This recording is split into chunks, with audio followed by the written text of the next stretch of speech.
Strength test of a concrete ആണ് നമ്മൾ അടുത്ത് നോക്കുക. Strength test of a concrete. ആദ്യത്തത് കംപ്രസീവ് സ്ട്രെങ്ത് ടെസ്റ്റ്. നമ്മൾ സിമെന്റിന്റെ കംപ്രസീവ് സ്ട്രെങ്ത് ടെസ്റ്റ് നോക്കിയിരുന്നു അല്ലെ. സിമെന്റ് കംപ്രസീവ് സ്ട്രെങ്ത് എന്താ? സിമെന്റിന്റെ ഒരു മോൾഡ് 7.07/7.07/7.07 എന്ന മോൾഡ് എടുത്തിട്ട് അതിലേക്ക് നമ്മൾ കംപ്രസീവ് ഫോഴ്സ് കൊടുത്തിട്ട് അതിനെന്താണ് നമ്മൾ കംപ്രസീവ് സ്ട്രെങ്ത് എത്രയാണ് എന്ന് കണ്ടുപിടിച്ചത്. സിമിലർ ആണ് ഇവിടെ. കോൺക്രീറ്റിന്റെ മോൾഡ് എടുക്കും. കോൺക്രീറ്റിന്റെ മോൾഡ് എടുത്ത് അതിലേക്ക് കംപ്രസീവ് ഫോഴ്സ് കൊടുത്തിട്ടാണ് നമ്മൾ അതിൽ നിന്നാണ് എന്താ സ്ട്രെങ്ത് എത്രയാണ് കോൺക്രീറ്റിന്റെ സ്ട്രെങ്ത് എന്ന് കണ്ടുപിടിക്കുന്നത്. ഇതിനകത്ത് ഉപയോഗിക്കുന്ന മോൾഡിന്റെ ഷേപ്പ് ഒന്നിൽ ക്യൂബ് ആവാം, അല്ലെങ്കിൽ സിലിണ്ടർ ആവാം. പ്രിസ്മോയിഡൽ മോൾഡുകളും യൂസ് ചെയ്യാറുണ്ട്. പ്രധാനമായിട്ടും ക്യൂബ് അല്ലെങ്കിൽ സിലിണ്ടറിക്കൽ രൂപത്തിലാണ് നമ്മൾ ഷേപ്പ് ഓഫ് ദ മോൾഡിന്റെ ഷേപ്പ് ഇരിക്കുന്നത്. ക്യൂബിന്റെ സൈസ് എത്ര? ഇതിനകത്ത് ഉപയോഗിക്കുന്ന അഗ്രിഗേറ്റിന്റെ സൈസ് 20 mm കൂടുതലാണെങ്കിൽ 20 mm കൂടുതലാണെങ്കിൽ ക്യൂബിന്റെ സൈസ് 150/150, അതായത് 15 സെന്റിമീറ്റർ എന്ന കണക്കിലാണ് ഓരോ ഫേസിന്റെ സൈസ് വരുന്നത്. 15 സെന്റിമീറ്റർ 150 mm എന്ന കണക്കിലാണ് ക്യൂബിന്റെ സൈസ് വരുന്നത്. 20 mm താഴെയാണെങ്കിലോ, ലെസ് ദാൻ 20 mm ആണെങ്കിലോ, അഗ്രിഗേറ്റിന്റെ സൈസ് ലെസ് ദാൻ 20 mm ആണെങ്കിലോ 10 സെന്റിമീറ്റർ അല്ലെങ്കിൽ 100 mm ആണ് മോൾഡിന്റെ നമുക്ക് ഓരോ സൈസും ഓരോ സൈഡും വരുന്നത് 10 സെന്റിമീറ്റർ എന്ന രീതിയിലാണ്. ഇവിടെ 10 ഇതാണെങ്കിൽ 20 mm കൂടുതലാണെങ്കിൽ ഇവിടെ 15 എന്ന രീതിയിൽ വരും. ഈ സിലിണ്ടർ ആണെങ്കിൽ ഇതിന്റെ റേഷ്യോ, സിലിണ്ടറിന്റെ സൈസിന്റെ റേഷ്യോ 2:1, 2 ലെങ്ത് 1 ഡയമീറ്റർ വരും. യൂഷ്വലി വരാറുള്ള സൈസ് എന്ന് പറഞ്ഞാൽ 30 സെന്റിമീറ്റർ ലെങ്തും 15 സെന്റിമീറ്റർ ഡയമീറ്റർ ആയിരിക്കും സിലിണ്ടറിന്റെ സൈസ് വരുന്നത്.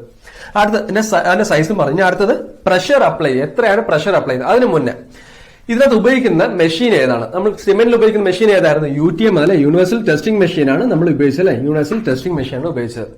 ഈ മോൾഡിനകത്ത് കോൺക്രീറ്റ് എങ്ങനെ നമ്മൾ നിറയ്ക്കും? കോൺക്രീറ്റ് നിറയ്ക്കുന്നത് 5 സെന്റിമീറ്റർ ലെയർ ആയിട്ട് 35 തവണ 35 നമ്പേഴ്സ് ഓഫ് ബ്ലോസ് വെച്ചിട്ട് 5 സെന്റിമീറ്ററിന്റെ ഓരോ ലെയർ 35 തവണ ഇടിച്ച് ഉറപ്പിച്ച് 35 നമ്പർ ഓഫ് ബ്ലോസ് ഓരോ ലെയറിലും കൊടുത്തതാണ് നമ്മൾ ഈ മോൾഡ് നിറയ്ക്കുന്നത്.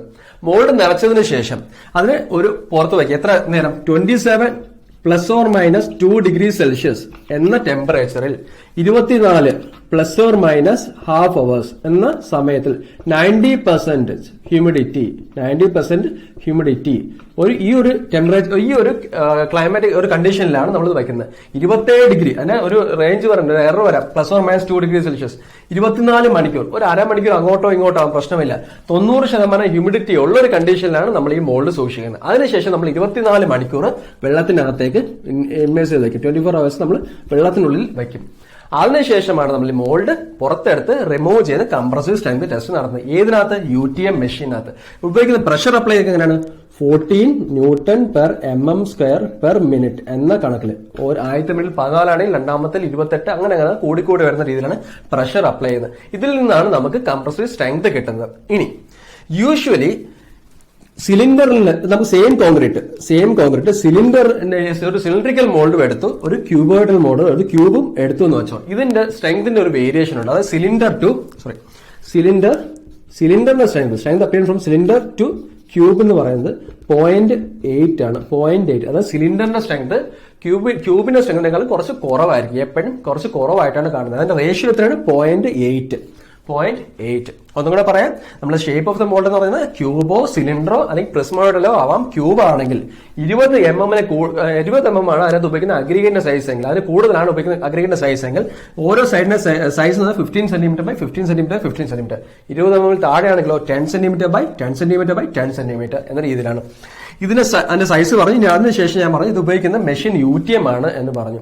ഇതിലേക്ക് ഞാൻ പറഞ്ഞു 5 സെന്റിമീറ്ററിൽ 35 നമ്പർ ഓഫ് ബ്ലോസ് വെച്ചിട്ട് ഓരോ ലെയറും വെച്ച് നമ്മൾ ഇതിനകത്ത് കോൺക്രീറ്റ് ഫില്ല് ചെയ്യും. അതിനുശേഷം 27 ഡിഗ്രി അല്ലെങ്കിൽ ±2 degree Celsius plus 24 hours ±½ hours 90% humid ആയിട്ടുള്ള ഒരു കണ്ടീഷനിൽ വെച്ചതിന് ശേഷം 24 മണിക്കൂർ നമ്മൾ വെള്ളത്തിനകത്തേക്ക് ഇമ്മേഴ്സ് ചെയ്ത് വെക്കും. അതിനുശേഷം പുറത്തെടുത്തിട്ടാണ് മോൾഡ് റിമൂവ് ചെയ്ത് UTM മെഷീനിൽ കൊണ്ട് പ്രഷർ അപ്ലൈ ചെയ്ത് പൊട്ടുന്നവരെ നമ്മളുടെ കോൺക്രീറ്റ് സ്ട്രെങ്ത് ടെസ്റ്റ് നോക്കും.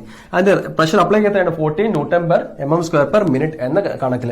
പിന്നെ സിലിണ്ടർ ടു ക്യൂബിന്റെ റേഷ്യോ, സ്ട്രെങ്തിന്റെ റേഷ്യോ യൂഷ്വലി 0.8 എന്ന രീതിയിലാണ്. 0.8 ആണ് റേഷ്യോ വരുന്നത്. സിലിണ്ടറിന്റെ സ്ട്രെങ്ത് ക്യൂബിനേക്കാളും കുറച്ച്